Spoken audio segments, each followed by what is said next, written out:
the show that has hosted everyone from Sugar Ray Leonard to Keith One-Time Thurman. This is Tough Talk Tonight, brought to you by Heavy Bag Boxing.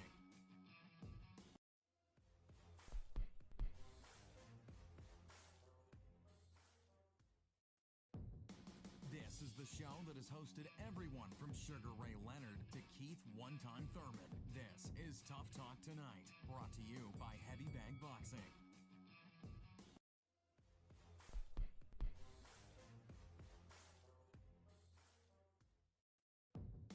This is the show that has hosted everyone from Sugar Ray Leonard to Keith One-Time Thurman. This is Tough Talk Tonight, brought to you by Heavy Bag Boxing.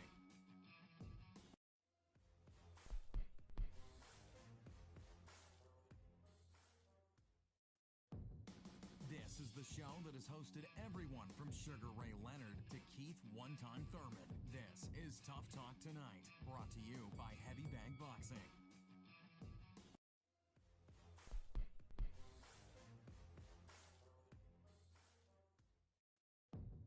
This is the show that has hosted everyone from Sugar Ray Leonard to Keith One-Time Thurman. This is Tough Talk Tonight, brought to you by Heavy Bag Boxing.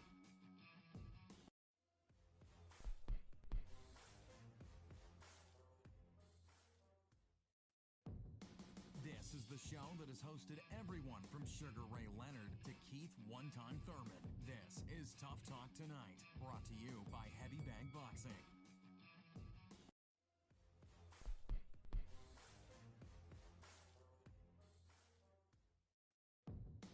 This is the show that has hosted everyone from Sugar Ray Leonard to Keith One-Time Thurman. This is Tough Talk Tonight, brought to you by Heavy Bag Boxing.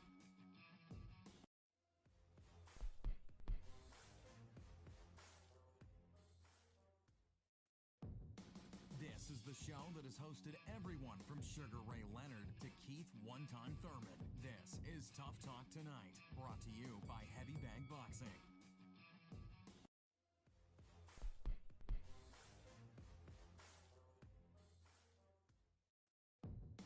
This is the show that has hosted everyone from Sugar Ray Leonard to Keith One-Time Thurman. This is Tough Talk Tonight, brought to you by Heavy Bag Boxing.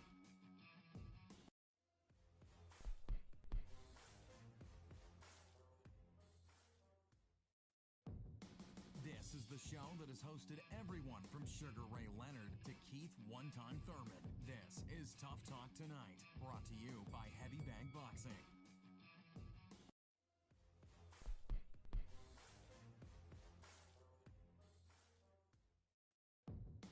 This is the show that has hosted everyone from Sugar Ray Leonard to Keith One-Time Thurman. This is Tough Talk Tonight, brought to you by Heavy Bag Boxing.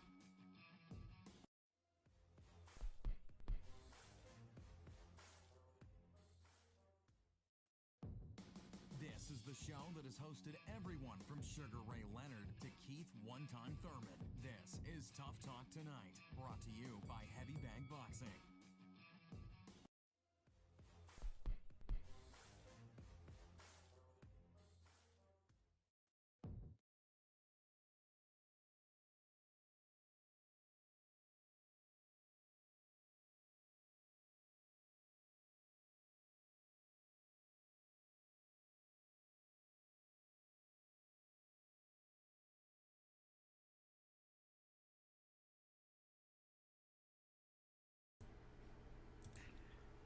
I'm not. Welcome, welcome to another episode of Tough Talk Tuesday. As always, I'm your host, Lucas Piggers. Alongside me is Rob and James. How's it going, guys? Good. Good. What's up? Well, let's jump right into the thick of it. Okay, let's talk Taylor-Catterall. Did the right guy win? One, it was a really close fight. The ref got involved a lot. I just want your guys' breakdown on how the fight went. For me, the fight was close enough. I'm not calling it what everybody else is, which is a robbery. I didn't really see a robbery. It was a very close contended fight. But I did want to get your guys' take on it. Go ahead, Rob.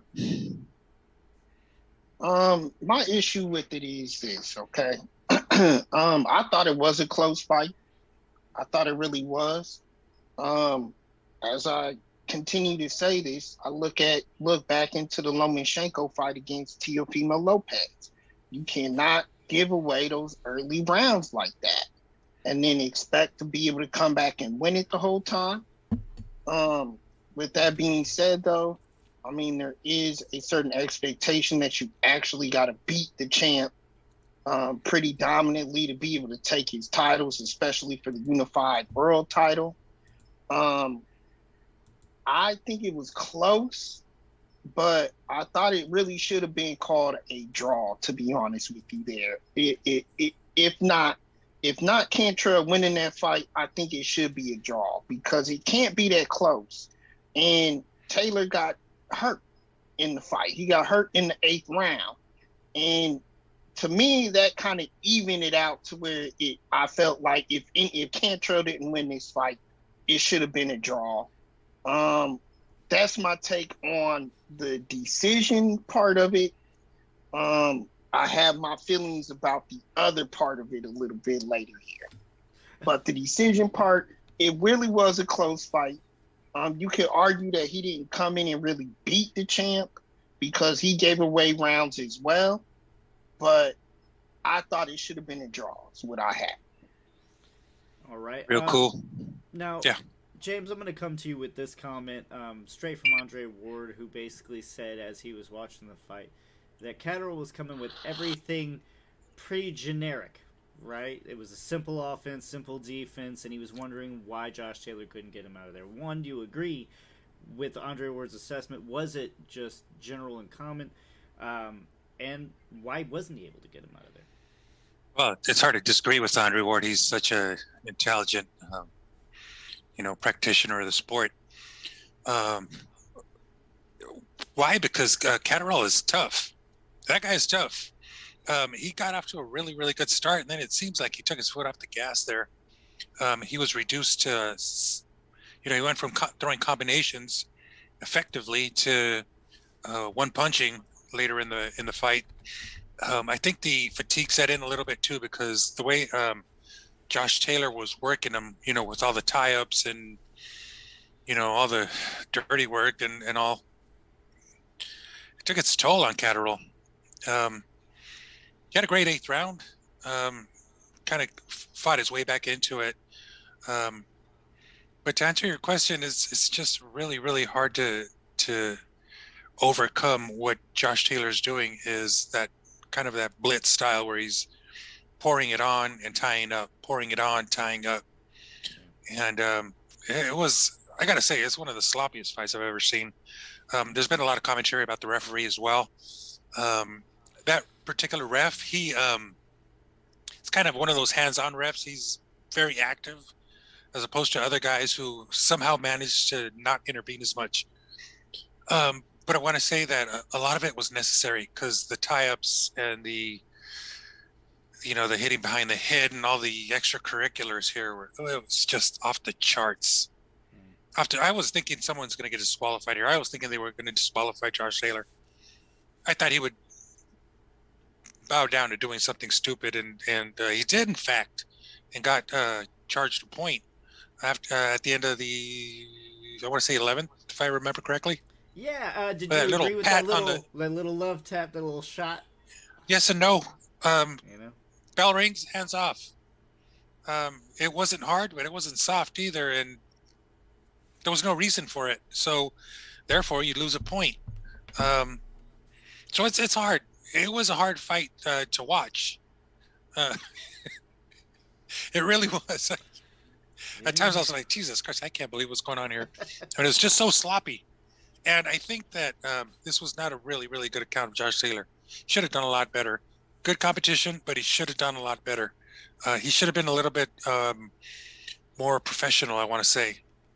He's just not a character in a sense. He looked a lot better against Jose Carlos Ramirez. That's a fact. Yeah. He looked so much better. Brett Reed commented, knockdown round and landed more clean, more power, draw at least for sure. And then he continued, was a kidney shot the foul? No, it wasn't really a kidney shot that we're talking about. It was kind of like just a love tap right to the solar plexus at the end of a round. Right. but it was enough to draw the ref's attention. It wasn't. It was stronger than a love tap, but it wasn't a full on punch. It wasn't a full on punch. It was enough to bother Catterall and warranted the point because what's it was the ref got to do? Yeah, I mean, what's he got to do? He can't turn a blind eye to that. No, and it was. He's got to enforce. Yeah, he's got to enforce the rules. Too much tit for tat and tit. He had to do something. And the point before that, Catterall's point taken away. I mean, he was warned several times, stop pushing down on him. And what did he do? He full extended his arm, pushing his head down. So yeah, I don't blame the ref. The ref did what he had to do in my eyes. Apparently that pushing down, mm-hmm. That's a tactic that certain heavyweights used a lot, and they're in the news this week. And they did it an awful lot, and I never really thought that it was as effective as it is, but apparently it takes a lot out of you, or your opponent, I should say, where you're constantly doing that. I can imagine it'd be pretty draining. Stress on the back, stress on your neck. It's. So the interesting question here, though, in terms of judging and refereeing in this fight, guys, they were in England. England uses Queensberry rules. That means sometimes the referee can judge a fight, but that's not the case in this championship fight. So I really wonder how the fight would have went if Queensberry rules were applied here and the referee got to judge this fight. That's hard because there's been some really questionable calls when the referee does that. I know that when Miguel Vasquez, a welterweight, went to fight O'Hara Davies out there, referee just pulled up O'Hara Davies' hand, and O'Hara Davies went over to Vasquez and said, "You beat me. You got me good." It happens. I'd rather see judges. I'd rather see 3 judges. I'd rather see 5 judges if I had my way. But yeah, Lucas, not really. I don't know. I mean, it's hard to say. I mean, there's refs out there that get a little too involved. I'm not saying Steve Willis would have a bad card, but just watching Steve Willis and his enthusiasm into the fight, I don't know if he can remain as neutral as I'd like. So and some refs, they just get too much into it for me to want to want a card from them. So I'm kind of on James with that, but I would be at least interested to see what his card was, because he was keeping a very even keel, and he was keeping what mess he could together. He was salvaging. God, I can't talk. Salvaging a terrible sloppy fight, as James said. So Brett says, same as in the clinch. If you lean on your knees, opponent, and go limp at the knees, all your weight on the opponent drains their energy. That's true. Now, what I want to talk about after we got the decisions and all that crap away is this. Every single time we pick one of these guys like Josh Taylor, who come out of nowhere, is not the most talked about fighter, earns a spot on the top 10 pound for pound list, and then they go out here and put together crappy, piss poor performances like this. That, to me, is the bigger story in this fight. Why this man is a top pound for pound fighter, undisputed fighter, supposedly wanting to go with the bigger names. I'm talking big names. You're talking Tank. You're talking even moving up to bigger names, possibly, like Crawford. Why is he allowed to get away with piss poor performances like this with a guy like Cantrell? Now, yes, you could say you never underestimate an opponent and all of that crap, but these pound for pound fighters do it, okay? They do it. They get the job done. That's what I want to talk about, because this was a piss poor performance. I mean, yes, but let's talk about the reasons why. I mean, is it Catterall's got his number, because like we were talking about from Andre Ward, he was basically saying he doesn't understand. He thinks that Josh Taylor would have handled a guy of Catterall's caliber. So is it, not a bad training camp? Did he not take him seriously? What do you guys think the issue was for Josh Taylor? He had a tough opponent. He's a pretty damn good fighter. I don't know much about him, but he looked pretty good, especially in the first 6 rounds. I think it's a combination of both things. Catterall showing up, maybe surprising Taylor with his speed, with his accuracy. And then Taylor at the same time, maybe just off kilter a little bit. Maybe his timing wasn't there. Maybe his camp wasn't there. Maybe a variety of things could crop up. But in the end, I just think it was a really rough night for Josh Taylor. And the fight went to the street, and Catterall was there waiting for him.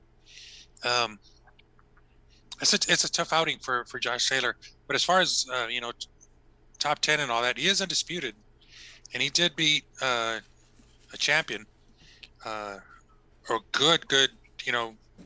Jose Carlos Ramirez is pretty solid, and beat him decisively, I thought. I had no argument with that card, I don't think. It's hard to say what happened to Josh Taylor here in this outing. I just don't know.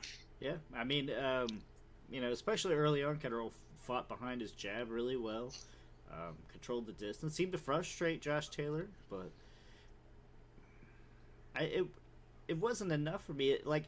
I see what Andre Ward was saying, because while Catterall was doing good things, it's not like it was overly done. It wasn't. It did seem kind of plain, but he was doing what he needed to do, and everything was just causing issues for Josh Taylor. Like, he couldn't figure him out. But there wasn't much to figure out. So he was a pretty straightforward fighter. Yeah, he's a straightforward fighter. There's not a lot to it. Go ahead, Rob. So again, I think we all on this panel can agree that it was a very lackluster, poor performance put together by Josh Taylor. So guys, he's on the pound for pound list, still is. He wants all these big fights and these bigger names. Is is it something he can bounce back from? Or is he really not who they say he is? Because I think he's moving on, right? Up, I should say. Yes, that's the plan. That's the plan. If anybody will even give him a fight. I think Tank should be foaming at the mouth to get him in the ring right now, take all of his belts, because I don't think he is as good as they say he is. That's what I'm just going to flat out say. Just off this one fight? I mean, you don't think every fighter has a fight like this? So here's what I'm comparing it to. Tank has 2 fights in a row that he doesn't perform well in, but he knocks the guy out, and he does enough to beat Isaac Cruz. That's 2 fights in a row that he looked bad in, but he was able to get the job done, and it didn't look this bad. You look at other fighters that have had bad outings that were able to have knockouts. Lomo had a disastrous outing against Teofimo Lopez and lost that fight, and he came back and routed out all these wins and looks even more dominant now. That's the type of competition. That's the level you put Josh Taylor on. If that's the level you put him at, I don't see it. I just don't see it. It's one thing to have an off night, but he should have been able to knock him out like Andre Ward said. I 100% agree with that. And if you want to be compared to these top fighters, you better do that. Okay. Brett wants to know, does Taylor beat T.O. after seeing this performance? I think if T.O. did the right thing in his loss against Kambosa, he should have been able to learn a lot. He should have been able to learn an awful lot in that loss to Kambosa. And if he did, and he applies it in the right way, the right direction, which I'm hearing he's adding some more trainers into his camp. His father, of course, is always going to be his lead trainer. but he's looking elsewhere to get some help and tweak some things. And if he continues on that path, I don't think Josh Taylor can beat a guy like T.O. either, because Cantrell was tough. He was good, yeah, but he shouldn't have been this damn close. I'd like to see that. It's a good matchup there. Unfortunately, we probably won't, because it seems like Taylor's going up to a 47. And if weight was bigger mistake. I think that's an even bigger mistake. Who knows? Because what I'm thinking here is that maybe the weight, having to make 140, was real difficult for him in this particular case, and maybe it is time to move up. Who knows? Maybe that kind of explains that lackluster performance. So I really thought it was. But as far as the question goes, T.O. Versus this version of Josh Taylor, I think T.O. takes him. If he can, in fact, get it together and, have some good camp and good training and all that, and, has all his trainers lined up, and I think he should be able to, yeah. I can see Taylor moving to 147, though. I think he said that after the fight, though. I'm not sure. I can't remember, but I would think T.O. would stop him. If he put up another performance like this, let's just say if Catterall was T.O. in that moment, I think T.O. stops him. Let's see. Brett says Tank does well against the taller opponent, has more leverage, more power. Guys around his height he struggles with.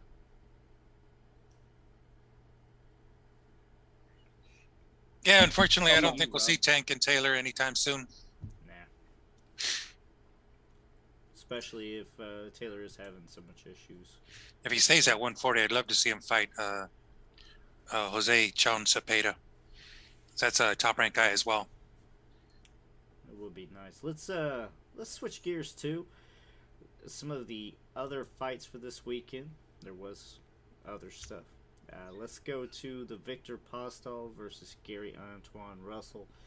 I thought that fight was stopped a little early, but Russell looked good, but he was also getting tagged a lot. I mean, those eyes were almost closed even at the end of the fight for the winner of Russell.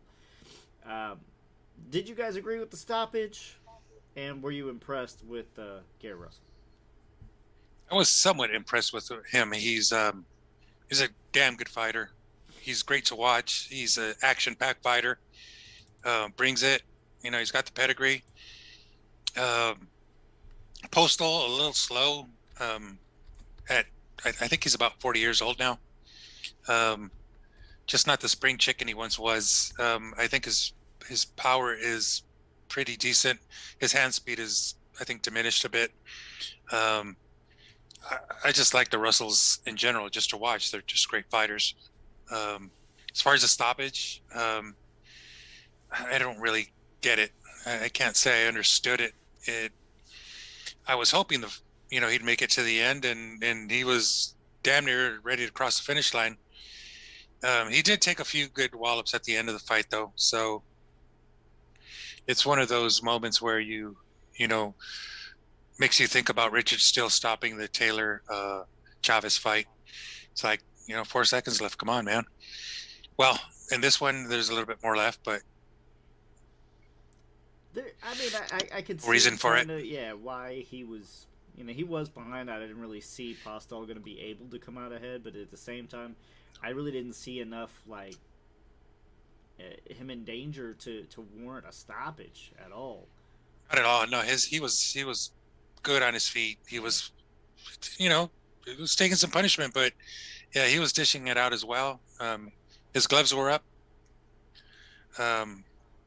He's defending himself.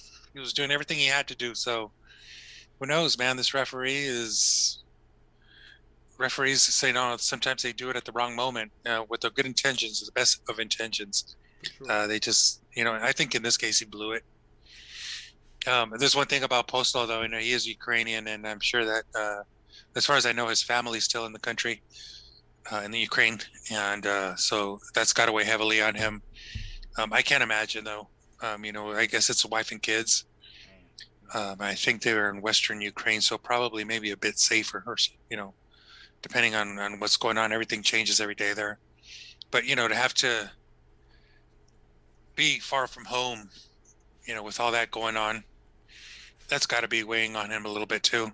Yeah, that's got to factor in.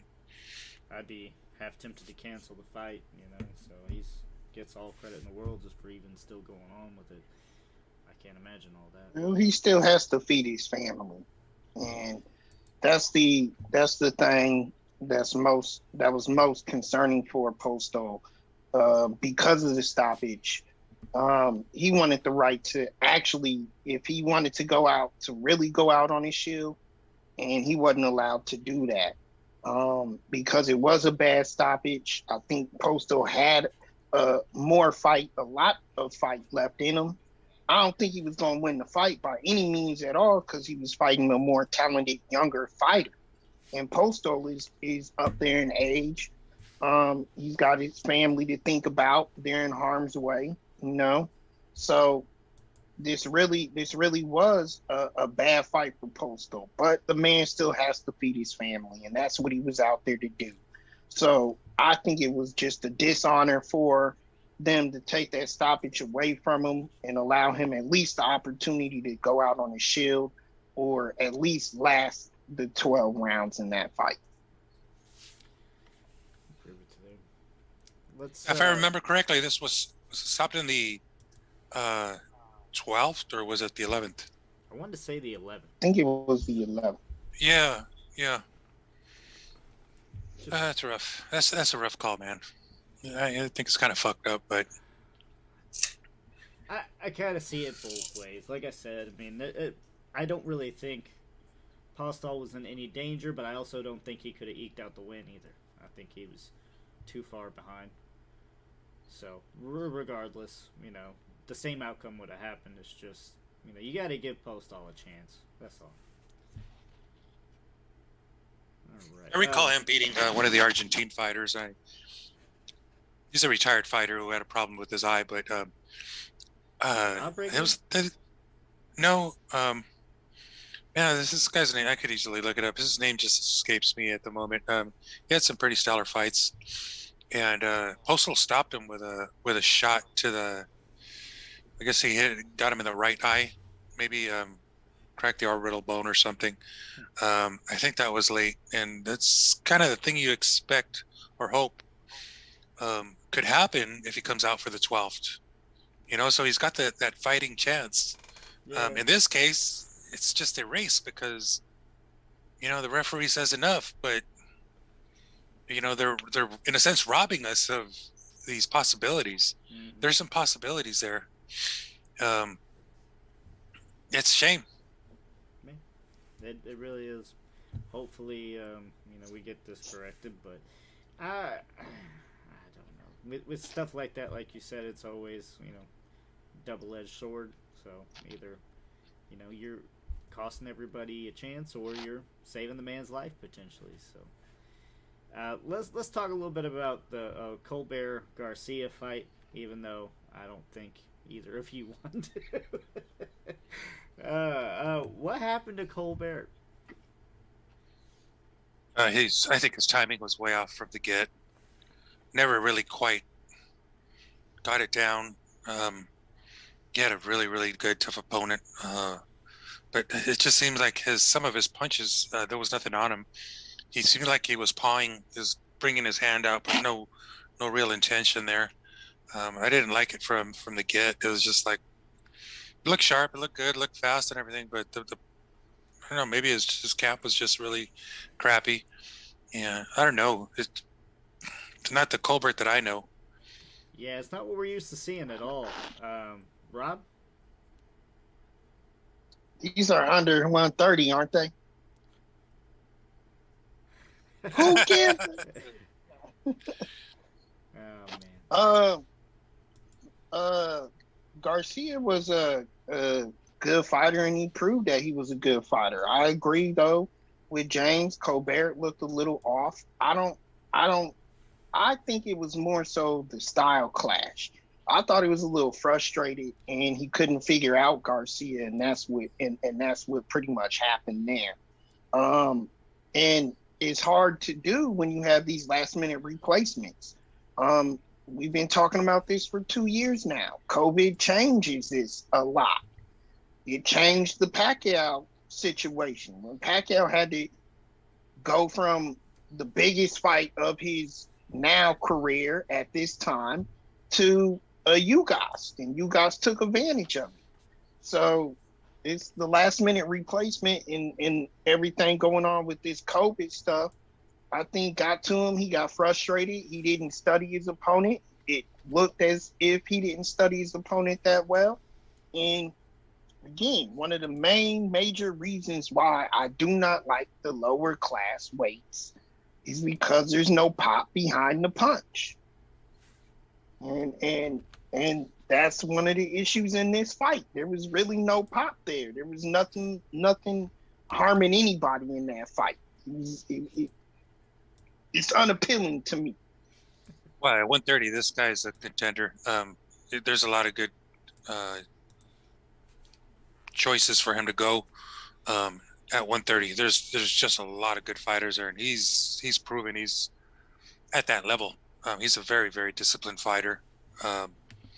He did everything right, and Colbert was just having an off night, and so yeah, it went his way. I think he was unanimous, was it? Oh yeah, that's a unanimous decision. So I know he took control early. He shut down Colbert. Shut him down. Yeah, and I mean, don't get me misconstrued. There was a knockdown in the 7th round, so I mean, counter left. It was a nice counter left, but again, Colbert to me didn't take the fight as he should, and I honestly think it's mostly because it's last minute replacement. I mean, he got this guy in two and a half weeks. No, it takes months to prepare for a fight. Okay, CJ's joining us now. Hello, CJ. Says, I must have missed the Taylor versus Catterall debacle discussion. Taylor stuck up the joint, and he better never, ever talk about fighting Bud Crawford after a shit show performance like that. Bud will smoke him, literally. Y'all and I agree? pretty much said exactly that. It's a bad show, and let's see what he looks like. Let's wait, see what he goes up, if he does go up to 147, and see what he looks like from there. A gut first reaction would be to agree with CJ, but well, I think the best version of Josh Taylor could potentially give Crawford a good bout, provided that he fights 3 or 4 times as a welter before he does that, before he commits to something like Crawford. Other than that, there's really not much hope. No, yeah, you can't go from a Catterall to a pound-for-pound fighter. So we definitely need some steps up, some tune-ups at 147 before you jump into that. But still something to look forward to. Josh Taylor's still a hell of a fighter. But, yeah, I don't know. Only time will tell if that fight is still available and still looking like we all want that fight. Because, like everybody says, it was a bit of a stinker. Let's move on and do some predictions and some previews here. We've got Jose Ramirez taking on Jose Pedraza, which is sure to be an entertaining fight on ESPN+. Guys, how do you see this fight? It's been a while, it feels like, since we've seen Jose Ramirez. It's kind of a return bout after his loss to Josh Taylor. I think he's going to have something to prove. But, Rob, tell me what you think about this fight. Seeing as it's over 130. I feel like Pedraza riled off a lot of wins in a row to get this fight. And like you said, Ramirez is coming off of a tough loss against Josh Taylor. But talent-wise, they're on 2 different levels. I think Ramirez is up in the talent level right now, whereas Pedraza is a little bit lower level, lower talent level, I should say. And I think Ramirez is actually going to outshine. He's really going to shine big, shine bright in this fight. I think he's going to be able to do some things to Pedraza that we've seen before, but it's going to be the same outcome for Pedraza. it's just going to be a letdown fight. He's going to get dominated and lose. I think Ramirez is going to be back, showing people that he's back and ready to take on his next step in his career. Well, I mean, Pedraza is a good boxer. I mean, he can stick and move with the best of them. You don't think he's going to be able to stick and move? You just think he's going to get knocked different out? levels. Just we're going to talk about these different levels. Are we saying an early knockout? Because it sounds like I'm not saying knockout. I said dominated. Okay. I'm not saying he'll get knocked out. I mean, I'm leaning towards a knockout or a very dominant unanimous decision. I'll even go with a stoppage in there. I just don't think Pedraza stands a chance against a hungrier fighter like this guy. And he's mad and pissed off. And he's got pop. He does have power. Ramirez does have nice power at this weight. I think Ramirez is really out to prove something. You know, he lost a good fight to a really, really good opponent. As sloppy as he was in his last fight, talking Taylor here, against Ramirez, he did everything well. Scored some really, really good shots and knockdowns in key moments. I'll never forget that move with the that pullback counter, and Ramirez was lunging and he caught him. So they read it perfectly in the corner. That's good corner work. One thing about Pedraza, though, he's lost his step-ups. He lost to Cepeda. He lost to Lomachenko. He lost to Tank. He's beaten some pretty decent names there, but at that level, at that top level, he's coming up short. He's doing the Danny Garcia. he's taking some lumps. Maybe that's not. Lumps. I shouldn't be unfair to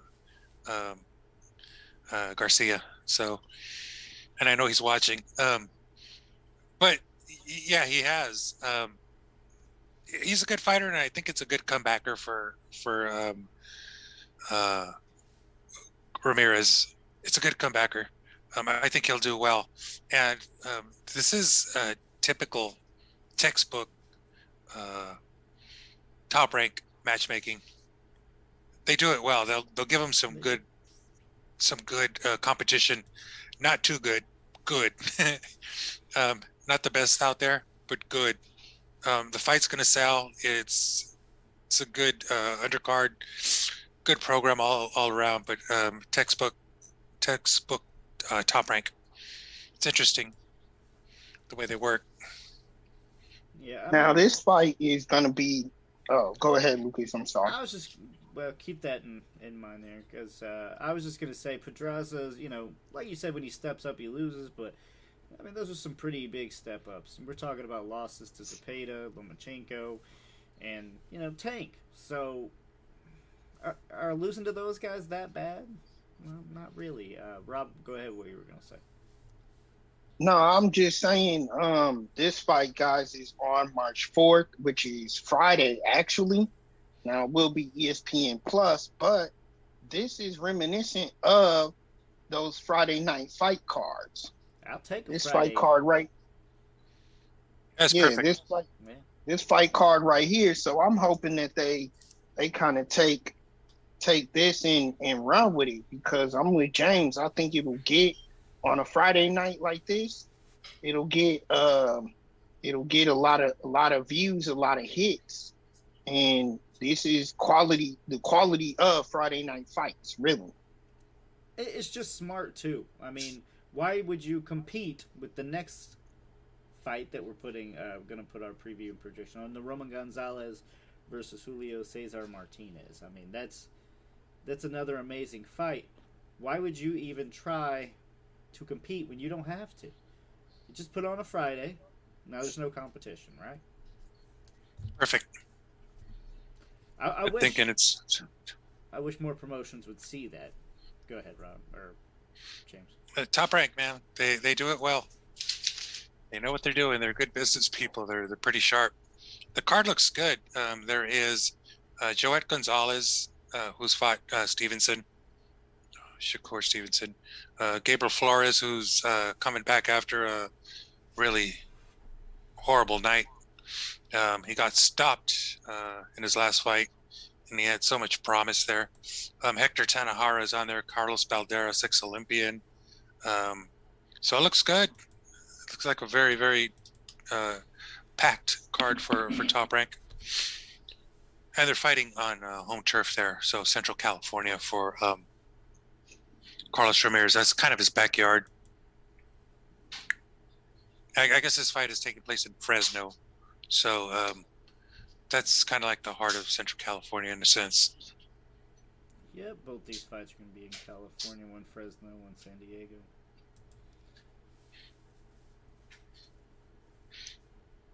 So it's Chocolatito against Martinez this weekend. Yes. Going to be an amazing fight. Rob, I know you were a little let down when they had to let Martinez come in to fill in. Are you still excited for this fight? This is the weight class, and these are the guys that I love to see at the lower weights, because these guys thump. These guys do thump. They actually thump. And when you talk about Chocolatito, you're talking about a legend, especially at the weight classes that he's been in, and a 50-3 record like that. He's a legend in the sport. Now, my concern here is what I've been talking about, the COVID effect. This is a replacement fighter. This is a dangerous replacement fighter. This isn't a guy who lost his last fight. Who's coming off of a loss or anything like that. This isn't a gatekeeper. This isn't a tune-up.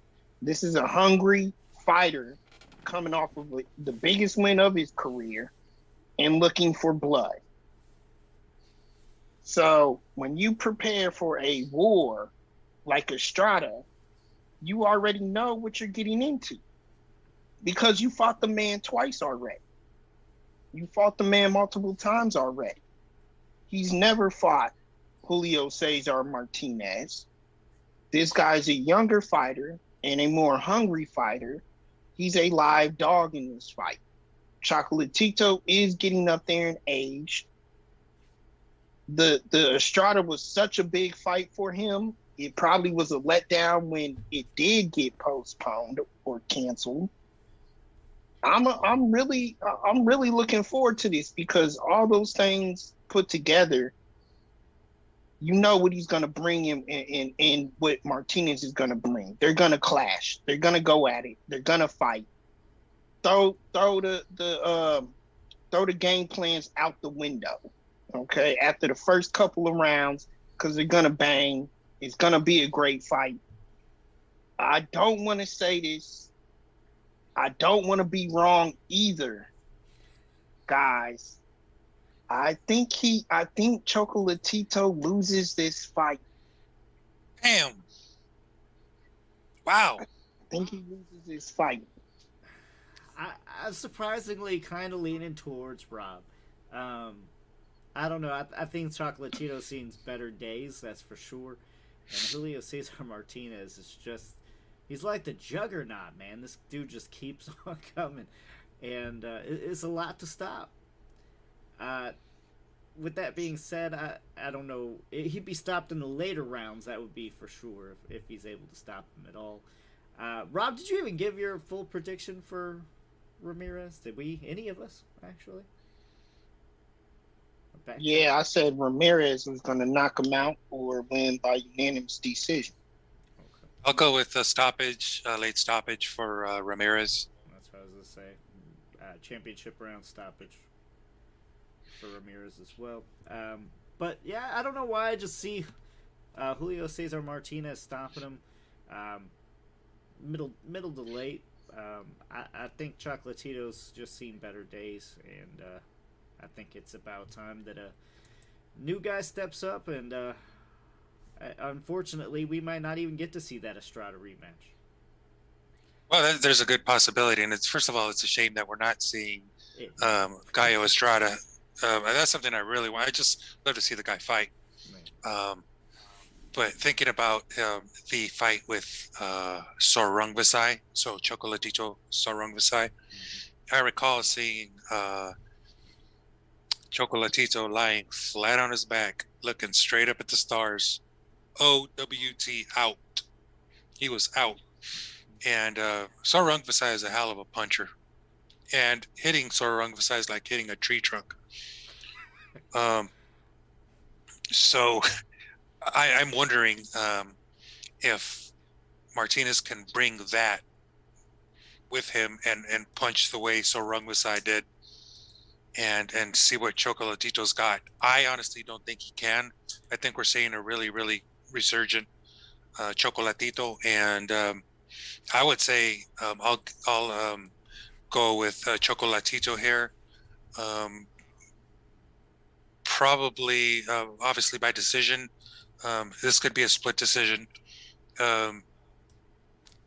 Martinez is a tough cookie. He's a tough out, man, and it's going to be really, really interesting. One thing, Martinez is coming straight in. He doesn't have much footwork. He's like, balls out fighter. Typical Mexican warrior style. Straight in, kind of that. It's just that style, man. And I think Chocolatito's a lot smarter than that. I think he's a lot better than that. He's seasoned. A Chocolatito that is on point is hard to beat. It's really, really hard to beat. And I don't think that Martinez has the techniques to beat him. It's going to take a lot of work for him to get to Chocolatito, and I'm sure he'll score a few here and there. I don't think he has it. I think he's going to do well against a fighter like him that's straight in. Like Isaac Cruz style, Put two of those guys together. So two trains on the same track, But I think that Chocolatito will have his way here. It'll be very hard at times for Martinez to score. If Chocolatito's on point, long night for Martinez.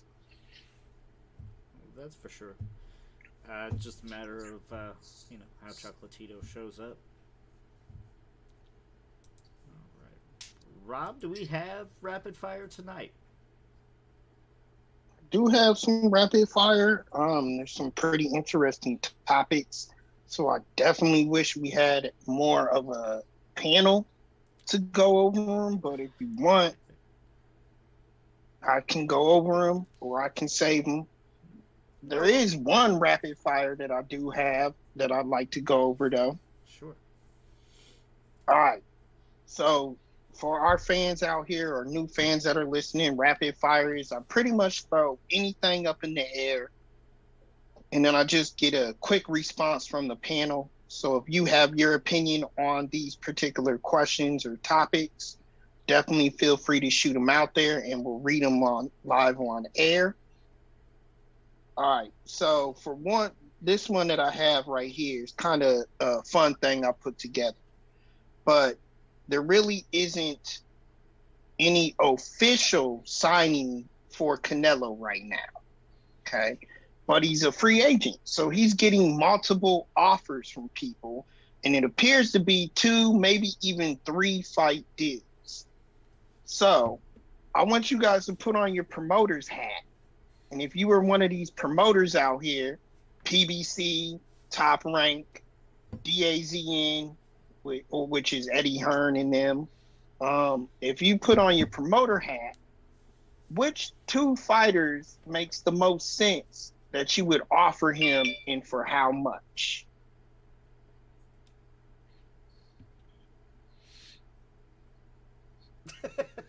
All right, so I'll let y'all think about it, and I'll go first. So when you're talking about Canelo right now and the type of money they want to throw around, let's face it, I believe DAZN lost a chunk of money on that deal they signed with Canelo years ago. I think they lost a whole chunk of money on that deal. But they still keep offering them these bids for these fights, offering them top-notch money, and the names got to be there.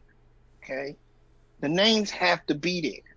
So if I was one of these promoters, now I'm throwing my hat in there and I'm thinking, co-promotion right now, maybe even.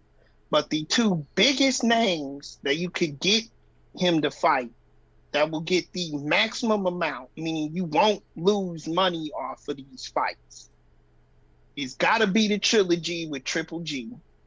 That has to be one because everybody's been wanting to see it, and they'll still pay money to see that fight or viewership, subscriptions, whatever.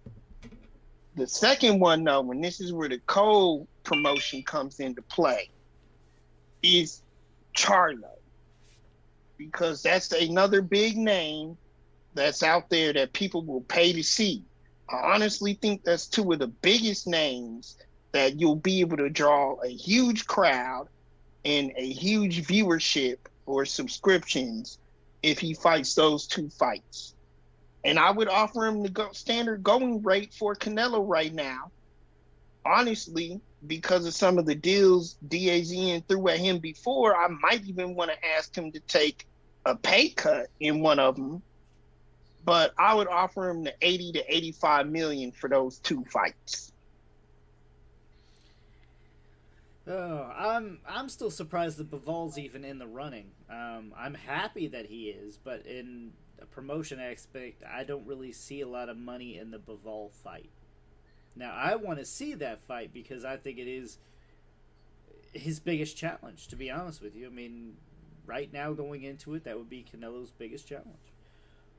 But as far as money, my marketability, Bivol doesn't have a lot of that. He doesn't have a big fan base, nothing really to reach out to pull money from. So, as far as that's concerned, it doesn't really draw a lot of common fans. You're not going to get a lot of common fans to this fight. This is going to be for the diehard boxing fans. Brett says, Bivol is a slick boxer, puncher, inside, outside skills, but got so many holes. Canelo will target poor guard defense, leaves his body open, lifts his chin while he's throwing, lifts the back foot, doesn't sit down on his punches, all because of his slick style, so Canelo will take him apart. I don't know about that. Canelo struggles with the slicksters. Always have, and maybe always will. Caleb Plant, another thing, he did struggle against Caleb Plant in a lot of different areas. I saw that fight a lot closer than a lot of others did, but as far as if putting on my promoter hat, I would say the Bivol would be on something like a DAZN, but I would switch the GGG fight, especially the trilogy, put that shit on Fox, and sell as much advertisements as you can, make it like a little Super Bowl thing, give it back to the public, and watch the money roll in. I think this fight's a done deal, though. Correct? No. I think it is. Still has to sign, or no? No, but I'm saying Bivol.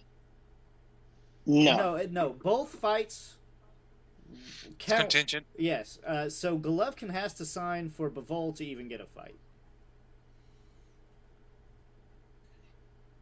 Correct. Okay, because I'm most interested in seeing Canelo fight Dimitri Bivol. Yes. Most interested in seeing that. I think that's a really, really good match. As far as the bucks involved and what Bivol brings to the table, I gotta say it kind of doesn't matter. I mean, it does because it's a business. It's a business venture. Yeah, entertainment. You gotta have that base. Yeah. It's entertainment. You gotta have a name. But Canelo takes care of that. Bivol's got the record. He's got the belt. He's got everything he needs. He's showing up to beat Canelo. As far as the sales go and all that, just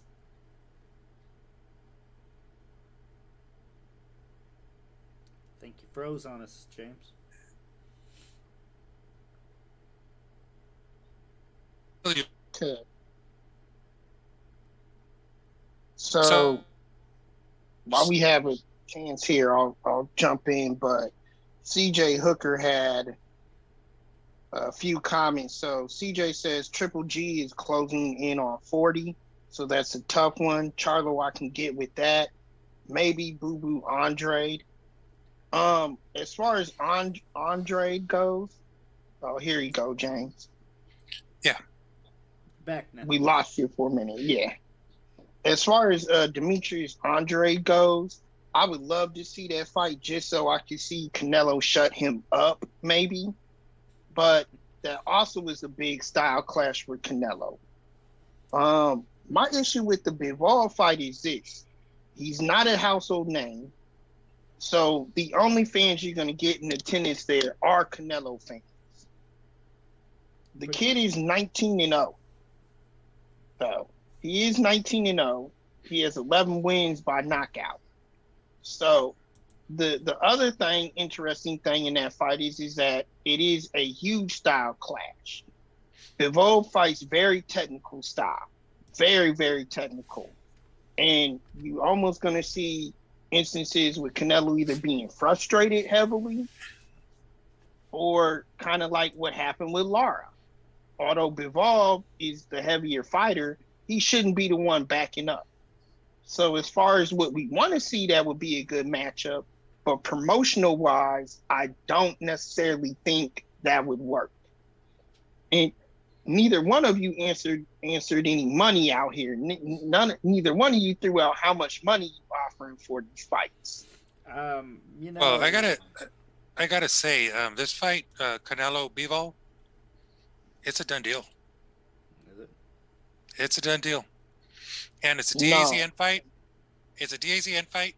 Yes, it is. It's done. I'm looking at it here. It's a DAZN fight, and they're gonna get us for $60 for this fight. Wait. So it's DAZN pay-per-view? Pay-per-view, $60. And if you aren't a DAZN fan or a subscriber, then you pay, I think, $80 for the fight, but you get it for the whole month.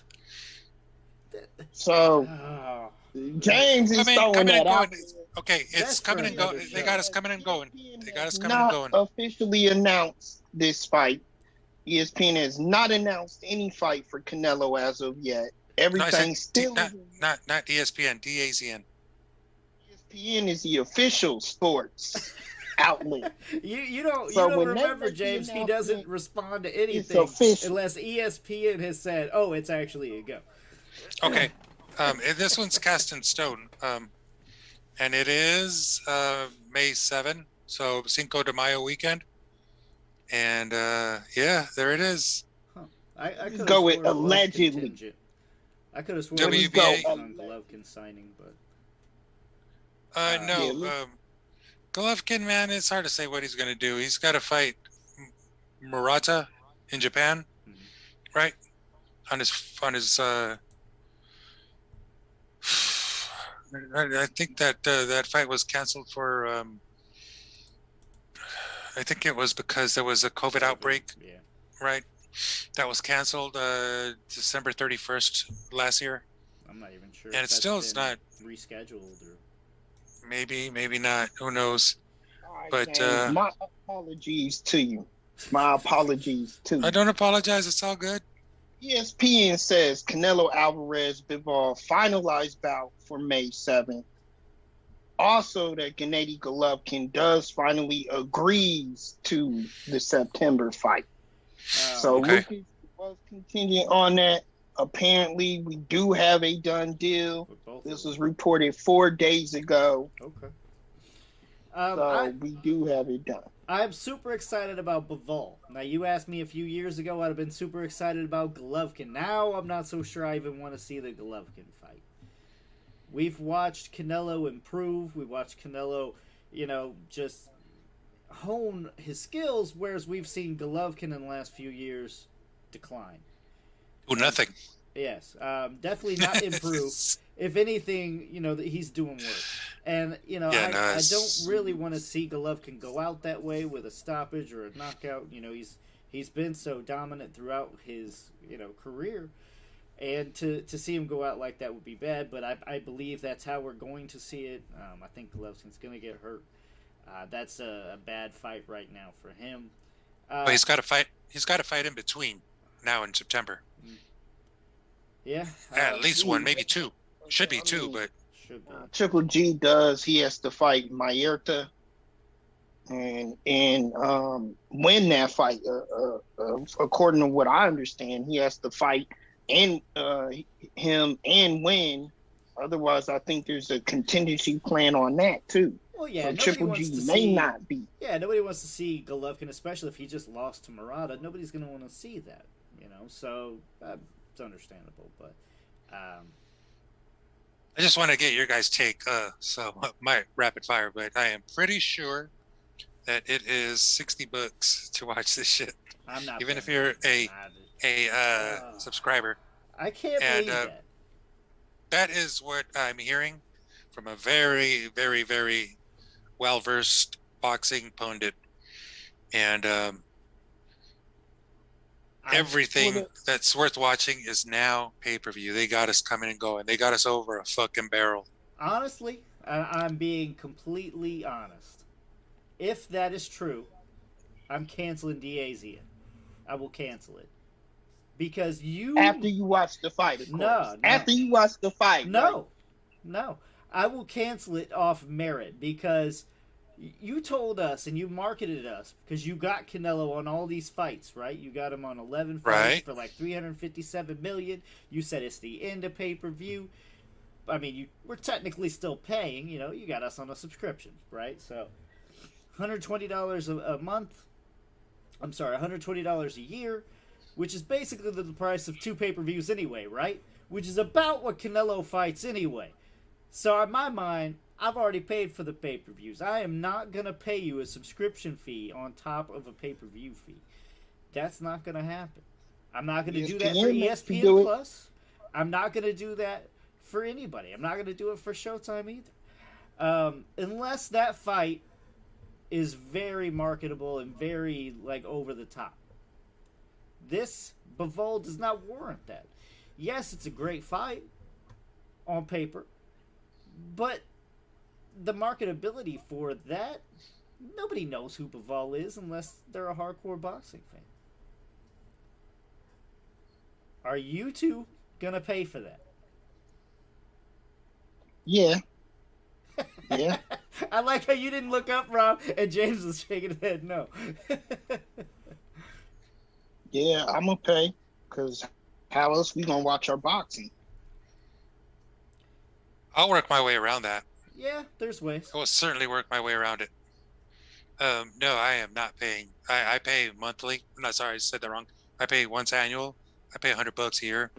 I think it's a really, really good deal. The part that really gets under my skin is that DAZN marketed themselves as the non-pay-per-view subscriber-only kind of thing that was a real fair deal.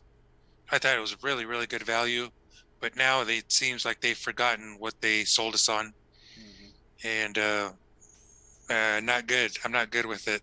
Yeah, I don't think it's going to change, but 60 for subscribers, 80 for non-subscribers, as far as I know. Mm-hmm. I hope I'm wrong.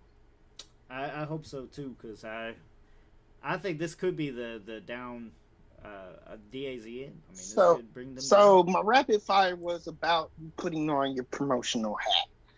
Obviously, you're back to being fandom, okay? From a promotional standpoint, it's a win-win for DAZN, and it probably takes them out the black, because all the reports I'm getting is that DAZN is severely in the black, not making any money. They're actually losing millions. You mean in the red? In the red. Sorry, you're right. In the red. They're not making any money. I don't think that's going to get them out of it. This is not going to get them out of it. What hold will on, get them out? Hold on. It will, especially a 2-fight deal, especially if you add in the pay-per-view aspect. Why? Because you can sell them on the pay-per-view and subscriptions. So you're double dinging it. You get the pay-per-view money and you get subscriptions out of it. Listen. And that's Rob, you are willing to pay that. But you have 2 other boxing aficionados you're talking to right now that are telling you that they won't pay it. Do you actually think a common fan is going to pay a subscription on top of a pay-per-view? No. They're going to turn away their current memberships. Their current subscribers are going to get pissed and cancel. What they need to do, if I'm putting on my promotional hat, would be to sign more fighters to DAZ and make sure they're getting more fights signed. Make sure that the fights that they're signing is not bullshit garbage that we already know who's going to win it before we turn on the TV. That's what needs to happen. The problem is DAZN doesn't have that. Showtime even doesn't have that anymore. These places aren't having that, and like James is saying, anything that was even halfway decent fights anymore is pay-per-view. And I think a lot of people are done with that shit. We don't need it. If that was the case, DAZN wouldn't be having the issue. Just saying. DAZN is having an issue for other reasons, though. ESPN is banking on that app. They are banking on that app. But they also have UFC. So they're getting it in from both aspects. But they're banking on a lot of that on that format. Well, and that appears to be the format that works. Yeah, ESPN Plus has more to offer than just boxing, right?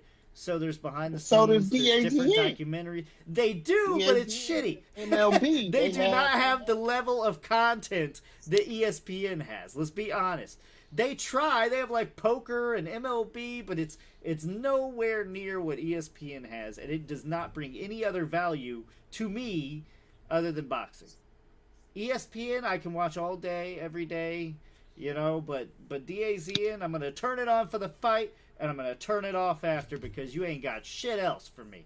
Okay? And sometimes, lately, you don't even really have the fights. You have constant issues with video streaming and, mutations. You have horrible commentary that fades in and out. They have multiple issues. It is not just that. And I think this is going to ruin DAZN if they continue to go away with this. Yeah, I'm at a point. Yeah. After the end of the year last year with all the pay-per-views and going into this year, it continues. I'm at a point, man. It's boxing is getting very, very hard to follow. Mm-hmm. Everyone wants more. I get it, but this idea of charging.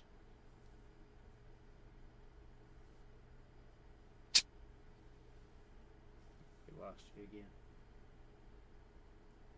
So, Lucas, here is DAZN's official stance on their Twitter page.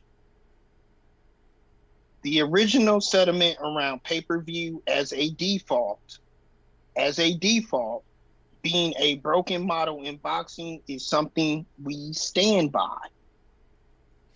However, and I say however, for the very occasional events such as this that necessitates pay-per-view, we now have the flexibility to explore fighters, mega fights, and innovative partnerships previously impossible. Let me go back a little bit on what I was saying, okay? If they stocked this card, I might not have a problem with paying $60. You know what I'm saying? But we know, and I think both of y'all know, there ain't going to be not one other fucking fight worth a shit except for the main event. So why am I paying, right? When I the budget is blown on Canelo. Because you have a DAZN subscription, so it's actually $80 you're paying for that. And that whole statement is bullshit. In fact, I'm putting this on our social media because... Send me that, Rob.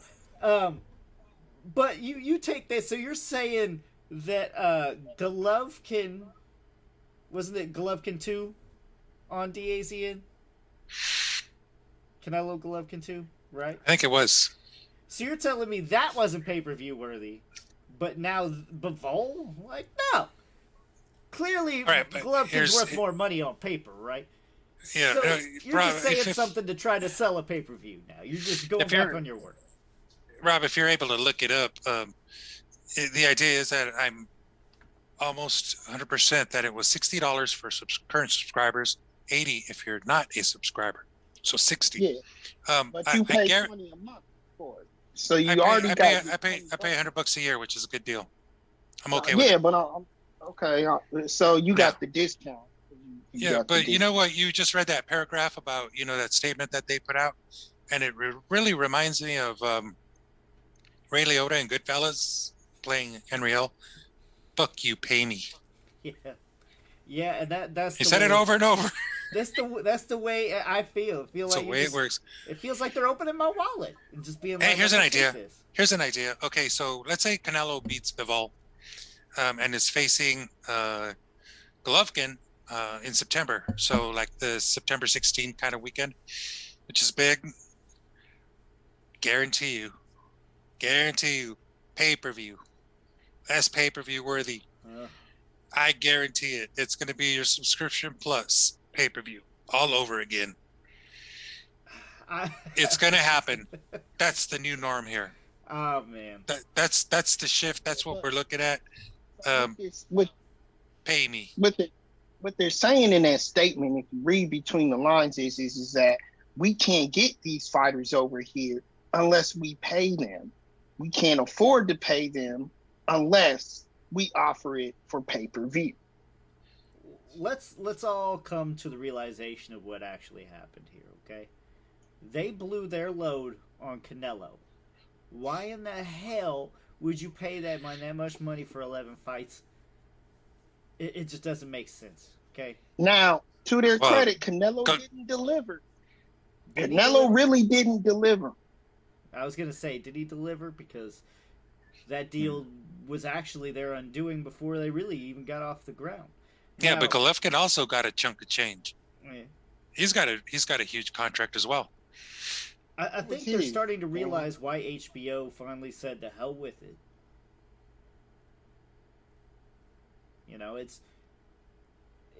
It can be hard to make money. Everybody's got their hand out. There's some high salaries to pay, especially when you're talking Canelo and Golovkin. But if you also have fights that are on paper nothing, or you already know who's going to win, then you're not really going to have very big viewership either. So I think what HBO read was that read the writing on the wall, and the numbers just weren't improving for boxing overall. And I think that HBO had a small piece of the pie, and it just wasn't worth the effort, and said, "Fuck it." And I don't know. I wonder who's next. But this sport is shrinking in a sense. I'm thinking DAZN is next. Showtime. I honestly don't remember. Like I said, I canceled Showtime not that long ago. My wife got it back for a show that she likes. And since then, I mean, until just last night, I don't even remember watching it. You know what I mean? There's not very many fights on Showtime anymore. It seems to be ESPN Plus has more than just about anybody else right now. Right. So guess what, James? If this is true, I'm canceling that too. So, Lucas and James, guess what? Coming soon. HBO has now gotten wind of the newest trend in boxing. You can now subscribe to HBO Max, where you can get back HBO boxing plus pay-per-view events. I can definitely see that happening. I don't think so. Is that an ad? Is that an ad you're reading or what? No, he's just. No, I'm joking. Oh, okay. No. I thought because HBO ain't coming back to nothing here. No. They're not coming back. I think they will. Now that they're seeing success with ESPN Plus, just wait till these numbers come out this year from DAZN. If they turn it around with this new model, then hell yes, I could see HBO doing it. And Showtime, their app sucks as far as premium content and all that, but their programming sucks too. They don't have nearly as much to offer as HBO would. So I could see maybe it turning on Showtime, and Showtime may lose their boxing altogether. But I definitely think HBO could put a hell of a package together with HBO Max, especially if you got free agent fighters like what Canelo is doing. This could be the future of boxing. Oh, man. CJ says if Canelo and GGG win, their fights, then they were supposed to fight on my birthday. Well, that's a good birthday present right there. Brett says... Except you got to pay. It's got to be pay-per-view. Brett says that's poor customer service from DAZN. Yeah. CJ, maybe somebody else will buy the fight for you. You know, happy birthday. Early from Heavy Bag Boxing. Brett, yeah, customer relations with DAZN. I like the Matchroom overall, but the DAZN, the actual app and using it and all of that, that's gone way downhill. I really don't see DAZN doing well with that situation. This whole pay-per-view may end up putting them out of business, because you can't be like, we are the end of pay-per-view. By the way, here's some pay-per-view. It's going to come back to bite them. Okay, I think so. Rob, did you have any other rapid fire? We will save that for next week, because it kind of goes along with exactly what we just talked about. Okay. We'll go over that next week. And sorry to be the bearer of bad news. That is very bad news, but not your fault, James. Look, when I heard this, I could not believe what I was hearing, and it's a very, very well-versed source, and I was beside myself. I wanted my money back, but I understand how it's going. I understand how this works, and that's where we are today. I mean, I understand that their company is failing, but to put more pressure and more money on the people that you want to be able to, I don't know. I just don't see it working out well. Yeah, DAZN that's almost a bait and switch, you know? I think they could even have a lawsuit for false advertisement come their way. I'm just saying, it could happen. There's a lot of other Here you go, Lucas. Here you go. It is false. Okay. One, we're going to talk about this, and then we're going to go off air. But I got to ask, Rob, do you not see how that's false advertisement? You cannot have all these publications out there saying the end of pay-per-view, you know, and then charge pay-per-view. That's direct lying to your consumers. So, again, if you read the statement, going back to it, it says we still believe that pay-per-view as a default is not the right move. However, we do understand that occasional events. No, that's still pay-per-view, though. You're still opening. They're opening themselves for a lawsuit. I'm telling you. Bottle this up for next Tuesday. I can't. Tell me to bottle stuff up. This is a discussion we're going to have next Tuesday. All right. I mean, hold on. But listen, I'm going to give it to you. The Super Bowl is the biggest sporting event, period. Right. But they make all their money because it's on primetime TV, but they're making all their money on $1 million of ads. All of that ads, all of that advertising, marketing, all of that money is coming in. All of that is just flourishing in. Not to mention the ticket sales are outrageous, and those things are usually packed to the rim with $4,000 as your cheapest ticket. Okay? So boxing doesn't have Super Bowl, but a big boxing fight could be a Super Bowl type event. But there's no advertising money or anything like they get in the Super Bowl going into that.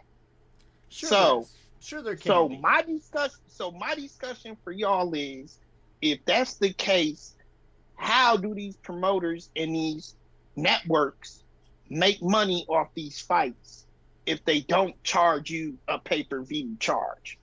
There's advertisements that can be made. Well, then that's what I want to discuss next week. Come up with a strategy, and let's discuss it next week. All right. Brett commented Diazian breaking their own contract with the customer. I gotta agree. You're breaking your own contract. It's not a good look, but that's a question of optics, but there's no illegality there. You're being made an offer. No, I agree. You're not being forced to pay anything, so it's perfectly legal. It's not a contract. Motherfuckers. It's not a contract, but it can be viewed as false advertisement. So we're gonna wait to see what comes of that. We really we should discuss this next week. I'm telling you, because I think we all need more research. All right.